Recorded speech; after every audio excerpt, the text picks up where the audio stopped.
حطي اللحمه المسلوقه في قلب الكبه وتعالوا نعمل النهارده وصفه لجوع اخر الليل. عايزه اقول لكم وصفه خطيره تنفع معاكي الافطار غدا عشاء، وعايزه اقول لك من المصنعات الخطيره اللي طعمها تحفه. شايفين النهارده عملنا البيف بكل تفاصيله، واللي متابعني عارف اللي انا عملته بطريقه والنهارده بطريقه تانية خالص.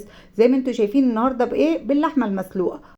وعشان عندنا قطعة بيف أو قطعة بلو بيف متينة وطعمها خطير، يبقى لازم لها سندوتش كده بالبيض. بلو بيف بالبيض من أحلى السندوتشات اللي ممكن تعمليها. زي ما انتوا شايفين عندي شوية شوربة كده معمولين ايه؟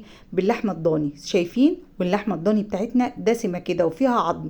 بصوا بقى يا حبايبي، الشوربة طبعا عارفين بتعملوا الشوربة ازاي. صفيت بقى كده الشوربة بتاعتي وخليت كوباية بس في الحلة، وبدأت ايه؟ اشيل العظم زي ما انتوا شايفين، والنخاع اللي جوه العظم كمان بحطه في اللحمه. زي ما انتوا شايفين اللحمه دايبه معانا دوب، هقطعها كده تقطعات صغيره واخلي بالي ليه من العظم، واروح شايلاها زي ما انتوا شايفين بالشكل ده كده. انا مش هضيف اي دهون تانية، هي الدهون اللي موجوده في قلب ايه؟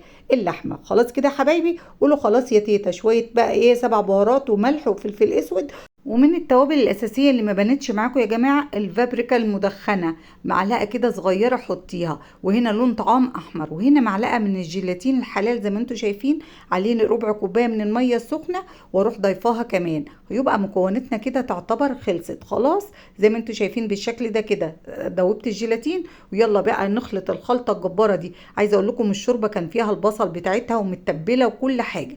بس كده شايفين اللون؟ حسيت ان هو فاتح معايا شويه، هزود سنة لون كمان، وده كله اختياري. خلاص عايزاه بقى تبقى عصير. شايفين عامله ازاي اللحمه بقت سايله معايا ازاي؟ اجيب كيس بقى بتاعنا كده، كيس من بتاع التلاجة، افتحه واجيب اي علبه عندي كده واحط الكيس وبفرشه زيت وادهن بقى ايه الكيس بالشكل ده. ويلا بينا تاني نضرب الخليط بتاعنا عشان ايه؟ يلف كده لفه في قلب الكبه، واتاكد ان هو اتضرب كويس. واروح بقى صب الخليط بتاعنا ده. عايزه بقى الوصفه بتاعتنا دي بتقعد من ايه؟ من 3 ساعات ل 4 ساعات في التلاجة عشان ناكلها بسرعه وجوع اخر الليل ده. رحت حطاها ساعه في التلاجة، وساعه بقى ايه؟ ساعه في الفريزر وساعه في التلاجة. وبعد ساعتين فقط دهنت بقى الوش زيت كده، وبعد ساعتين فقط كنت عامله معاكم وصفه البيض بالبلوبيف. عايزه اقول لكم وصفه خطيره والله العظيم. ساعتين بس يا جماعه وهتاخدوا احلى جمال. عايزه اقول لكم الولاد يعني مش مصدقين طعم وجمال اللحمه المسلوقه اللي احنا عملنا بيها البيف. زي ما انتم شايفين القطعه بتاعتنا متماسكه بعد ساعتين.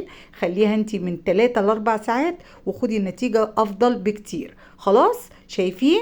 وهنا بقى بقول لكم ما تنسوش تيتا بلايك ومتابعه حبايبي عشان يوصلكوا كل جديد. تعالوا بقى نقطع كده مع بعض كام شريحه عشان نعمل بيض بالبلوبيف. وهنا شويه خضار كده حلوين عشان ايه؟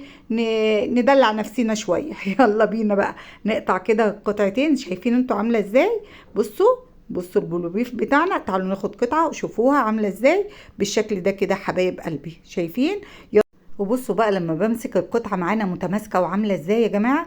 يلا بينا اقول لكم تحفظوها ازاي في التلاجة. العلبه اللي احنا عملنا فيها الوصفه، هجيب صينيه كده احط عليها الكيس واروح قلبها زي ما انتم شايفين زي قطعه الجاتو او الكيكه. خلاص معلقه زبده كده حلوين، ومعايا 3 بيضات، ومقطعه 3 شرايح من البيف. زي ما انتم شايفين الزبده ساحت معانا، ودي الطريقه الصحيحه لعمل البيف بالبيض. تسوي البيض الاول وبعد كده تحطي ايه؟ البيف.